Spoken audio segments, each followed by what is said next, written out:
जय हिंद बच्चों, कैसे हो आप सब लोग। आशा करता हूं आप और आपके परिवार में सब स्वस्थ होंगे और सब खुश होंगे। आप सभी लोगों के लिए एक नया वीडियो लेकर आया हूं मैं। इस वीडियो में लॉजिकल रीजनिंग के मैंने 5 क्वेश्चंस लिए जो कि 5 अलग अलग टॉपिक में से हैं।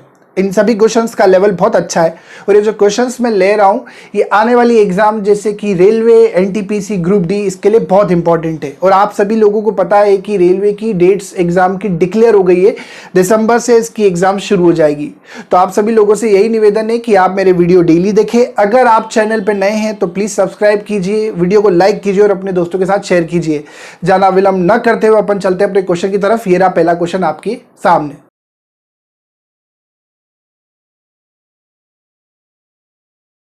पहला क्वेश्चन जो है वो है दिशा और दूरी का, डायरेक्शन और डिस्टेंस का। एक अच्छा क्वेश्चन है। देखो, इस तरीके के क्वेश्चन आते हैं कि एक व्यक्ति जब चलना शुरू करता है उसकी इनिशियल स्टेज पे डायरेक्शन ही देके रखी होती है कि वो किस दिशा में चलना शुरू कर रहा है। कहीं भी चल रहा है, फिर दायां मुड़ रहा है, बायां मुड़ रहा है, फिर किसी एंगल से वो टर्न ले रहा है और आखिर में आपको ये बता देता है कि वो अब इस डायरेक्शन में देख रहा है। तो आपको बताना पड़ता है कि उसने चलना किस दिशा में प्रारंभ किया। बिल्कुल उल्टा क्वेश्चन होता है। Mostly question direction and distance पे कैसे आते हैं कि आपको हमेशा दिशा देता है कि एक व्यक्ति ने नॉर्थ में, उत्तर में चलना शुरू किया, राइट टर्न लिया, ये कोण लिया, वो लिया, अब बताओ वो किस डायरेक्शन की ओर देख रहा है। तो वो क्वेश्चन आसान हो जाते हैं। ये क्वेश्चन बिल्कुल उल्टा है। चलने की शुरू की दिशा आपको दी नहीं हुई है, आखिर की दिशा दे के रखी है कि जब वो अंतिम स्थान पे पहुंचता है तो वो किसी दिशा की ओर देख रहा है। तो आपको ये बताना है कि इसने चलना किस दिशा में प्रारंभ किया था।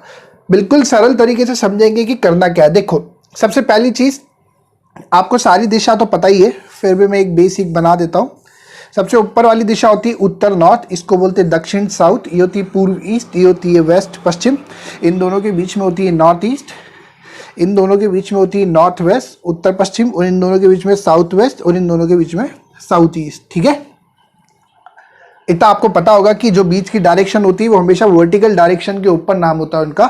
जैसे ये डायरेक्शन इन दोनों के बीच में, तो पहले इसका नाम लिखेंगे फिर इसका नाम लिखेंगे। ठीक है, अब सुनना क्या क्या बोला गया है। आपको बोला गया है एक व्यक्ति चलना शुरू करता है और कुछ दूरी चलने के बाद वह राइट टर्न लेता है, दायां मुड़ता है। तो आपने लिख दिया अच्छा ठीक है, एक राइट टर्न ले लेगा। ठीक, उसके बाद वह दक्षिणावर्त दिशा में 135 डिग्री घूमता है। दक्षिणावर्त मतलब होता है घड़ी की दिशा, क्लॉकवाइज। ठीक है, तो क्लॉकवाइज को मैंने टर्न ले लिया प्लस में 135 डिग्री। ठीक है, फिर कुछ दूरी चलने के बाद वो 2 बार लेफ्ट टर्न लेता है, 2 बार लेफ्ट टर्न लेता है।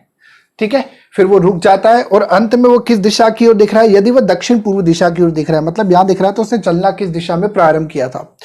तो आप इस क्वेश्चन को कैसे अप्रोच करोगे, जितने भी टर्न और कोण है, पहले तो जितना कट सकता है उसको काट दीजिए। तो आप सबसे पहले देखेंगे कि एक राइट से एक लेफ्ट टर्न कट जाएगा। कारण अगर मैं इस जगह पे खड़ा हुआ हूं, एक राइट टर्न ले लूं और फिर एक लेफ्ट टर्न ले लूं, तो वापस आप लोगों के ठीक सामने आ जाऊंगा। तो राइट और लेफ्ट एक दूसरे का बिल्कुल अपोजिट होता है। 5 राइट 5 लेफ्ट ले लूं तो वापस यहीं आ जाऊंगा। तो जितने राइट होंगे वो उतने लेफ्ट को न्यूट्रलाइज कर देंगे। ठीक है, तो मेरे पास बचा है एक लेफ्ट टर्न और 135 डिग्री घड़ी की उल्टी दिशा, घड़ी की दिशा क्लॉकवाइज। करना क्या है, आपको आगे से न चलते हुए पीछे से ही चलना है। मतलब पीछे की दिशा कौन सी देके रखी हुई, साउथ ईस्ट। यहीं से मैं क्वेश्चन की शुरुआत करूंगा और आगे वाली दिशा की तरफ जाऊंगा। लेकिन आपको करना क्या है, जो आगे से चलते हुए आपके पास जितने भी टर्न है उसको बिल्कुल अपोजिट करना पड़ेगा। मतलब राइट का अपोजिट होता है लेफ्ट, लेफ्ट का अपोजिट होता है राइट, घड़ी की दिशा का अपोजिट होता है घड़ी की उल्टी दिशा, और घड़ी की उल्टी दिशा का अपोजिट होता है घड़ी की दिशा, है ना, क्लॉकवाइज। तो यहां पे एक लेफ्ट टर्न की जगह हो जाएगा एक राइट टर्न, और एक घड़ी की दिशा 135 डिग्री का हो जाएगा घड़ी की दिशा 135 डिग्री। ठीक है, अब मैं साउथ ईस्ट डायरेक्शन से ये 2 चीजें कर दूंगा और मेरे को मेरा आंसर आ जाएगा कि उसने चलना किस दिशा में प्रारंभ किया था। सबसे पहले मैंने देखा कि 135 डिग्री घड़ी की उल्टी दिशा में घुमा देता हूं मैं उसको। तो साउथ ईस्ट से घड़ी की दिशा उल्टी दिशा में 135 डिग्री, मतलब आपको पता है हर दिशा के बीच में 45 डिग्री का कोण होता है। तो साउथ ईस्ट से घड़ी की उल्टी दिशा में एंटी क्लॉकवाइज 135 डिग्री, ये हुआ 45, ये हुआ 90 और ये हुआ 135। कहां पे है वो, नॉर्थ डायरेक्शन में। ये हो गया 135 डिग्री। अब आपके पास एक और राइट टर्न है, तो आपने क्या करना है, एक राइट टर्न और करा देना है। तो नॉर्थ से अगर एक राइट टर्न कराएंगे तो वो इस डायरेक्शन की तरफ जाएगा। तो एक राइट टर्न आपने करा दिया तो इस डायरेक्शन की तरफ आया, मतलब ईस्ट की तरफ। ये हो गया आपका आंसर कि उसने पूर्व दिशा में चलना प्रारंभ किया था। देखो मैं करके बता देता हूं, अगर वो पूर्व दिशा में चलता और ये सारी चीजें करने के बाद अंतिम दिशा साउथ ईस्ट बोली तो वो आनी चाहिए। ठीक। तो सबसे पहले पूर्व में चलना प्रारंभ किया होगा, उसने एक राइट टर्न लिया, राइट टर्न लेके वो दक्षिण दिशा में आ गया, साउथ में। फिर उसने क्या किया, दो लेफ्ट टर्न लिए, दो लेफ्ट टर्न लिए तो ये हो गया पहला लेफ्ट टर्न, फिर दूसरा लेफ्ट टर्न, उसको उत्तर दिशा की ओर दिखा रहा है। फिर चलते हुए उसने 135 डिग्री घड़ी की दिशा में टर्न लिया था, तो 135 डिग्री घड़ी की दिशा मतलब ये होगा 45, ये 90 और ये हो गया 135 साउथ ईस्ट डायरेक्शन। तो आपको क्या करना है, आपको हमेशा उल्टी अप्रोच करनी है कि आखिरी वाली जो दिशा है उस दिशा से आपको आगे की तरफ आना है, लेकिन आगे से चलते हुए जो भी चीज आपको मिलेगी उसको रिवर्स करना पड़ेगा। इसको और छोटा करता तो मैं क्या करता, सुनना, मैं क्या करता, मेरे को पता है राइट टर्न से लेफ्ट टर्न तो कैंसिल हो गया, मेरे पास बचा एक लेफ्ट टर्न और एक बचा घड़ी की दिशा में 135 डिग्री। मेरे को पता है कि एक लेफ्ट टर्न हमेशा 90 डिग्री एंटी क्लॉकवाइज होता है, एक लेफ्ट टर्न हमेशा वामावर्त होता है 90 डिग्री घड़ी की उल्टी दिशा, ठीक है। तो लेफ्ट टर्न को मैं लिख सकता हूँ 90 डिग्री घड़ी की उल्टी दिशा, मतलब माइनस 90 डिग्री, प्लस का 135 माइनस का 90, बचेगा आखिर में प्लस का 45 डिग्री, सिर्फ और सिर्फ ये बचा है।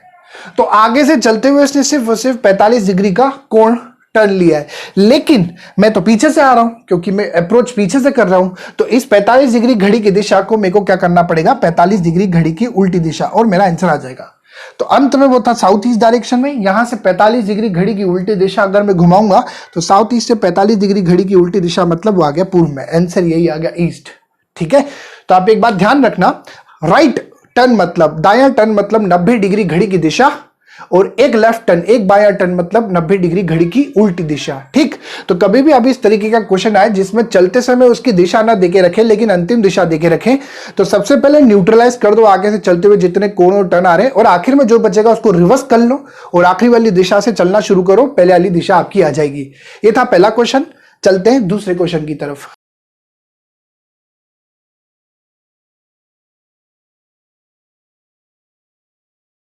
दूसरा क्वेश्चन जो है वो है नंबर सीरीज का, ठीक, अंक श्रृंखला का। अब आप सबसे पहले चीज देखेंगे कि इस पे अप्रोच आप किस तरीके से करेंगे, कुछ भी तो नहीं कर सकते, तो थोड़ा आपके पास पहले से पता होना चाहिए कि आप क्या अप्रोच करेंगे। सबसे पहली चीज आप सीरीज को ऐसे देखिए कि सीरीज बढ़ती हुई है कि घटती हुई है, इंक्रीजिंग ऑर्डर में कि असेंडिंग और डिक्रीजिंग ऑर्डर में।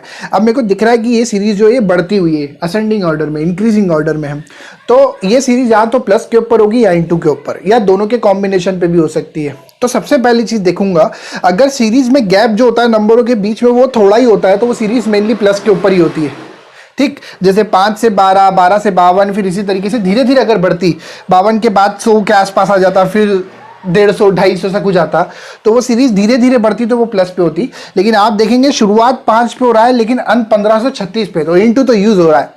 तो मैं क्या करूंगा, इंटू यूज करते हुए कोशिश करूंगा, सबको भूलते हुए पहले दो नंबर पर अपना ध्यान रखूंगा। 5 से 12 इंटू करते हुए कैसे बनाया जा सकता है, तो मैं करता 5 इंटू 2 प्लस 2, 5 इंटू 2 कितना हुआ 10, 10 प्लस 2 12 आ गया। 12 से 52 इंटू करते हुए कैसे बनाता, 52, 12 इंटू 4 प्लस 4, 12 में 4 का इंटू कर दूं 48 प्लस 4 52।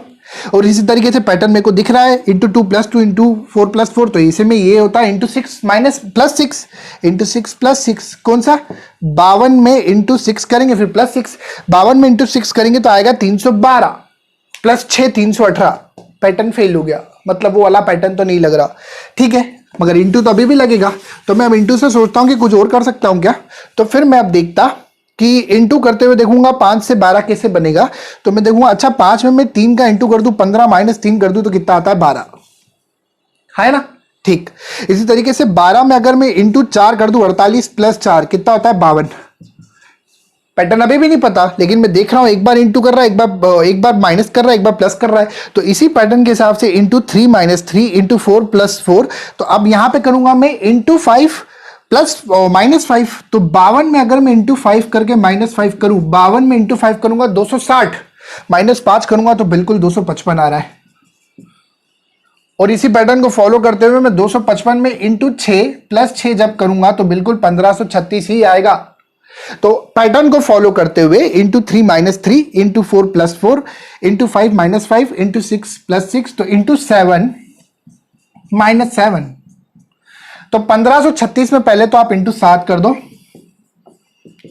तो आप देखोगे ये हो जाएगा 4, ये 21, ये हो जाएगा 25, ये 2 35 37 3 10,752, माइनस 7 करोगे तो आ जाएगा 10745, 10,745, ऑप्शन हुआ बी, ठीक। तो into 3 minus 3 into 4+4 into 5-5 into 6+6 और इंटू 7-7 का पैटर्न लग रहा है इसके अंदर। ठीक है, चलते तीसरे क्वेश्चन की तरफ।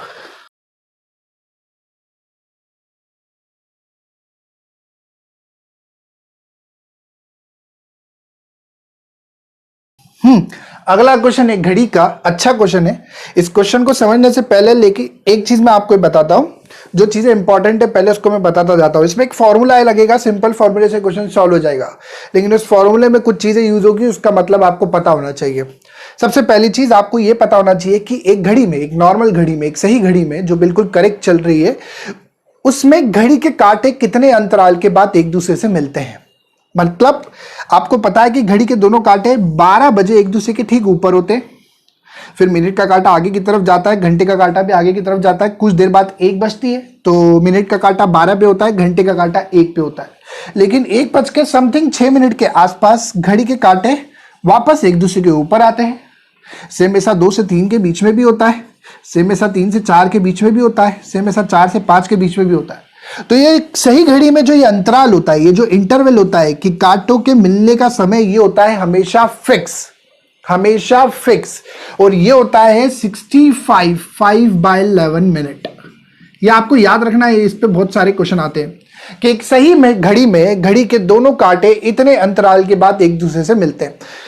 निकालना चाहो तो ऐसे निकाल सकते हो कि आपको पता है कि घड़ी के कांटे एक दिन में 22 बार एक दूसरे से मिलते हैं। घड़ी के कांटे एक दिन में 22 बार एक दूसरे से मिलते हैं। 22 टाइम्स कितनी? 24 घंटे में, एक दिन में। तो अगर 22 बार मिलते हैं एक दिन में 24 घंटे में, तो एक बार के लिए निकालने के लिए आप करेंगे 24/22। इसको जब आप सॉल्व करेंगे 2 से काटेंगे तो 12 बटा कितना हो जाएगा? 11। और ये 12/11 घंटा है। इसको मिनट में कन्वर्ट करने के लिए आप क्या करेंगे? 60 से इंटू कर देंगे। तो 60 से जैसे इंटू करेंगे तो कितना आ जाएगा? 720/11। और इसको जब आप सॉल्व करेंगे तो ये आएगा 65 सहित 5/11। ठीक, तो घड़ी के दोनों कांटे हर 65 सहित 5/11 मिनट के अंतराल के बाद एक दूसरे से मिलते हैं। ये चीज आपको अभी ध्यान रखनी है, इसी के आधार पे ही क्वेश्चन सॉल्व होगा। ठीक, अब सुनते जाना एक चीज। अब इसके आधार पे आपको ये पता होना चाहिए कि कौन सी घड़ी स्लो है, कौन सी घड़ी फास्ट है। ठीक, उसको एक एग्जांपल से मैं समझाता हूं, इसके आधार पे कैसे बताओगे। सपोज करो एक रेस है, एक रेस चल रही है। वो रेस जो है वो 1 किलोमीटर की रेस है। ठीक है, इस रेस में मैं जो दौड़ रहा हूं पहले स्थान से अंतिम स्थान तक पहुंचने में सपोज करो मेरे को 5 मिनट लगते हैं। ठीक है, ये रेस जो है मैंने 5 मिनट में कंप्लीट करी। ठीक, अब एक व्यक्ति अगर मुझसे तेज दौड़ रहा है, तो ऑब्वियस सी बात है वो 5 मिनट से पहले ही उस रेस को कंप्लीट कर देगा।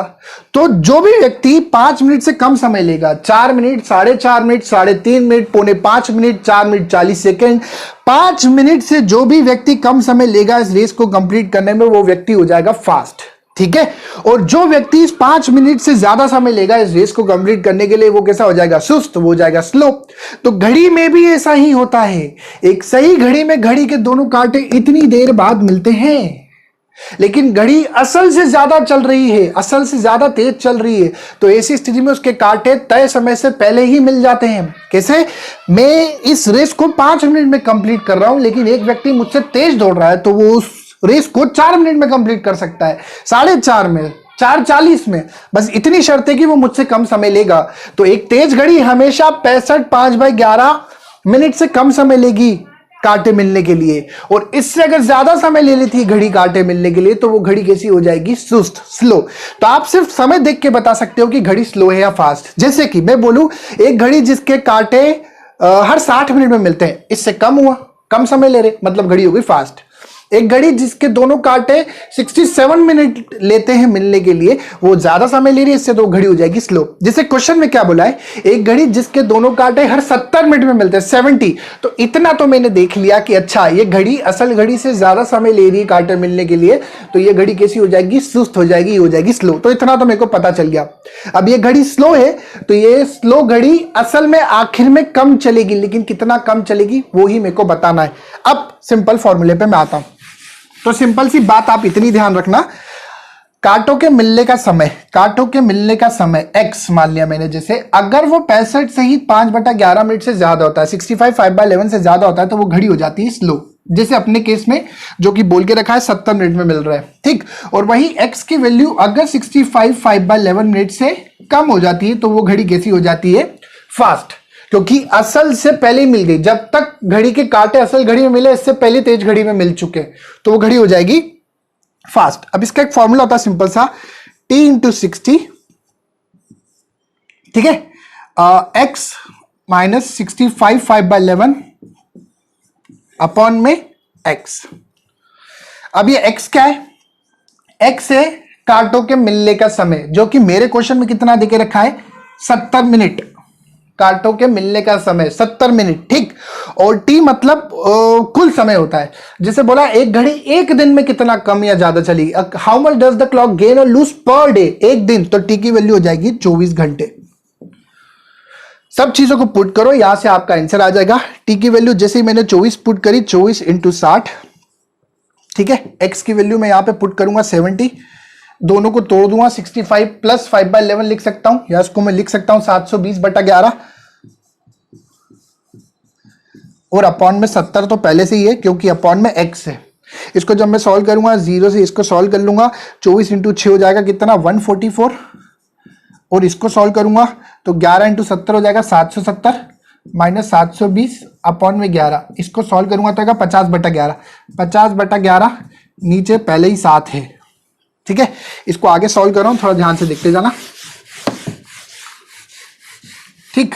तो आपने जैसे सॉल्व किया, इसको अगर मैं सॉल्व करूंगा तो हो जाएगा 7200, 7200 अपॉन में आ जाएगा 77, और बस अब इसको सॉल्व कर लो, ये कैलकुलेशन तो आप कर ही लोगे।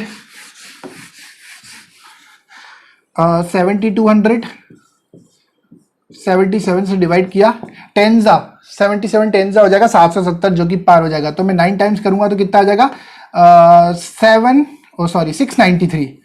693, कितना बचेगा? 27, ऊपर से 0 कैरी हो जाएगा, 3 टाइम्स से कितना हो जाएगा? ये 231, बचेगा कितना? 39। तो सॉल्व करेंगे तो कितना हो जाएगा? 39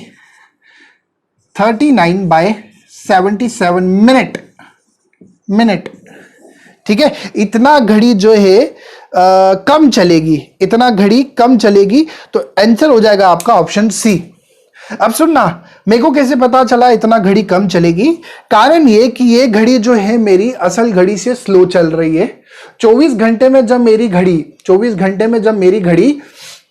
24 घंटे चल चुकी होगी, तो मेरी जो स्लो वाली घड़ी जिसके कांटे समय ज्यादा ले रहे मिलने के लिए, वो इतना कम चलेगी, लगभग 1.5 घंटा से ज्यादा। तो अगर मैं ऐसा बोलूं कि मेरी घड़ी 2 घड़ी ली मैंने हाथ में, ये असल घड़ी है और ये खराब घड़ी है, ये इनकरेक्ट क्लॉक है। इसमें 12 बज रहे रात के, इसमें भी रात के 12 बज रहे। इसमें घड़ी के कांटे हर 5 से 11 मिनट के अंतराल की दूरी के बाद मिलते हैं, और इसमें कांटे हर 70 मिनट बाद मिलते हैं। 24 घंटे बाद ये घड़ी करेक्ट है, तो 24 घंटे बाद इसमें अगले दिन के रात के 12 बज रहे होंगे, लेकिन ये घड़ी तो स्लो चल रही है ना। अब ये स्लो चल रही कैसे? क्योंकि 70 मिनट, असल घड़ी 65 5/11 उससे कम समय ले रही है इसमें, तो ये कम होते होते धीरे धीरे होते 24 घंटे में, एक दिन में कितना कम हो जाएगी? इतना। मतलब इस घड़ी में अगर रात के 12 बज रहे, तो इसमें करीब 10:26 करके कुछ समय हो रहा होगा, 10:26, ठीक है। तो आप बस इतना ध्यान रखें। अगर मैं इसको वही दौड़ से कंपेयर करूं, तो ऐसा है कि एक रेस को मैं 5 मिनट में कंप्लीट कर रहा हूं, और उसी रेस को एक व्यक्ति 6 मिनट में कंप्लीट कर रहा है। आप ले लो, ठीक है। मैं एक रेस को 5 मिनट में कंप्लीट कर रहा हूं, और आप उस रेस को 6 मिनट में कंप्लीट कर रहे हो, ठीक। अब हम दोनों दौड़ना शुरू करते हैं, हम दोनों 5 मिनट के लिए दौड़ रहे हैं, तो ऑब्वियस सी बात है आप मुझसे पीछे रहोगे ना, क्योंकि आपकी स्पीड कम है। जिस रेस को मैं 5 मिनट में कंप्लीट कर रहा था, आप 6 मिनट में कंप्लीट कर रहे थे, तो हम 5 मिनट के लिए अगर सलंग दौड़ेंगे तो आप मुझसे पीछे रह जाओगे। तो एक घड़ी जिसके 65 5/11 मिनट जो असल घड़ी है, एक 70 मिनट वाली जिसके कांटे 70 मिनट में मिल रहे हैं, वो एक समय के लिए चल रहे हैं, 24 घंटे के लिए चल रहे हैं। तो असल घड़ी तो पूरे 24 घंटे चल के रात के 12 पे पहुंच जाएगी, लेकिन स्लो घड़ी स्लो रह जाएगी। वो कितना स्लो रह जाएगी, ये मैं इतना क्यों समझा रहा हूं? क्योंकि जब आप ऑप्शन में देखेंगे तो ऑप्शन में 2 जगह पे ये आपको मिलेगा। इतनी मेहनत करने के बाद अगर आप ऑप्शन गलत टिक कर देंगे तो पूरी मेहनत गई, क्योंकि 2 ऑप्शन आएंगे इसी में, इतना घड़ी ज्यादा चली, इतना घड़ी कम चली। मेरा उत्तर है इतना घड़ी कम चली। तो आप हमेशा ध्यान रखना घड़ी आपकी फास्ट है, घड़ी आपकी फास्ट है, तो आपका आखिर में जो भी उत्तर आएगा उतना घड़ी ज्यादा चलेगी। और घड़ी आपकी स्लो है जैसे इस केस में, तो उत्तर आखिर में जो भी आएगा उतना घड़ी कम चलेगी। ये था तीसरा क्वेश्चन। चलते हैं चौथे क्वेश्चन की तरफ।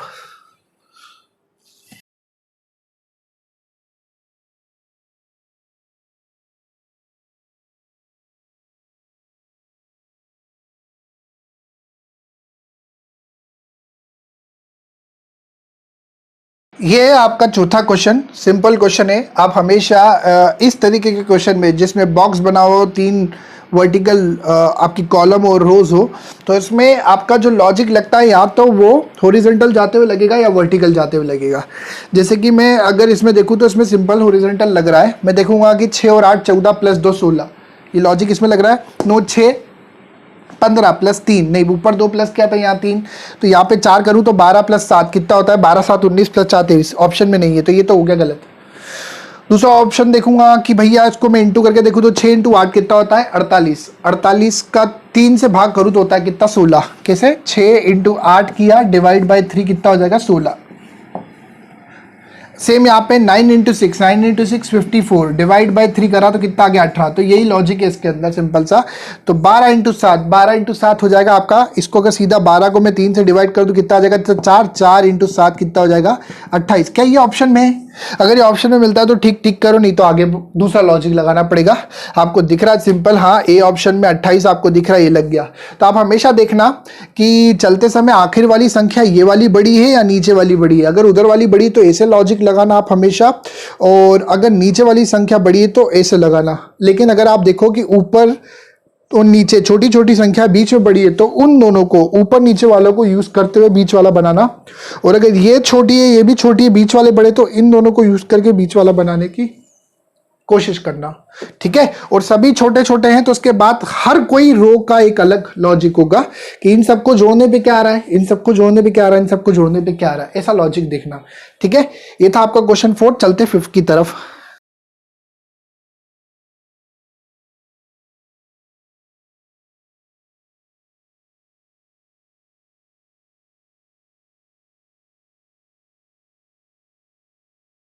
ये है आपका पांचवा और आखिरी क्वेश्चन, जो कि एक घन का, क्यूब का। ठीक है, ये बनाने की आपको कोई आवश्यकता नहीं है, बस मैं समझाने के लिए ये आपके लिए बनाया है।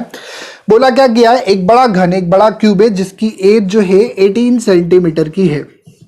ठीक है, और इसको 3-3 सेंटीमीटर के छोटे घनों में, छोटे क्यूब में तोड़ा जा रहा है। तो ऑब्वियस सी बात है, एक 18 सेंटीमीटर की बड़ी डंडी होगी, उसको 3-3 सेंटीमीटर में तोड़ूंगा तो 18/6, 18/3 कितना होगा, 6 हिस्से टूटेंगे। तो ये 1 2 3 4 5 6, हर एक जगह पे आपको 3-3 सेंटीमीटर के 6 क्यूब मिलेंगे। 6 इधर, 6 इधर, 6 इधर, 6 पीछे, इसी तरीके से 6 मिलते चले जाएंगे।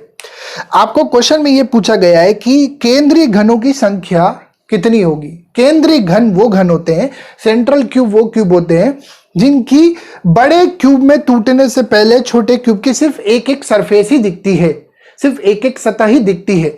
जैसे कि देखो, ये कोने वाले घन को बोला जाता है वर्टेक्स क्यूब, शीर्ष घन। इसकी 3 सतहें आपको दिखती, 3 सरफेस, 1 2 3, बाकी 3 अंदर की तरफ है जो कि टूटने के बाद दिखेगी। ये वाले घन जो होते हैं इनको बोला जाता है मध्य घन, जो कि एजेस पे होते हैं, ठीक लाइन पे, कॉर्नर पे, ऊपर की तरफ होते हैं, इनको बोलते हैं मध्य घन, मिडिल क्यूब। इसकी 2 सतह, 2 सरफेसेस आपको टूटने के पहले दिखती है। और ये जो बीच वाले होते हैं इनको बोला जाता है केंद्रीय घन, सेंट्रल क्यूब, जिनके टूटने से पहले सिर्फ एक सरफेस दिखती है, बाकी 5 अंदर छुपी हुई होती है। जैसे कि ये जो आपको दिख रहे हैं, ये हर सरफेस पे होंगे, हर सरफेस पे होंगे। जैसे ये 1 2 3 4, ये देखो आपको हर जगह पे दिखेंगे।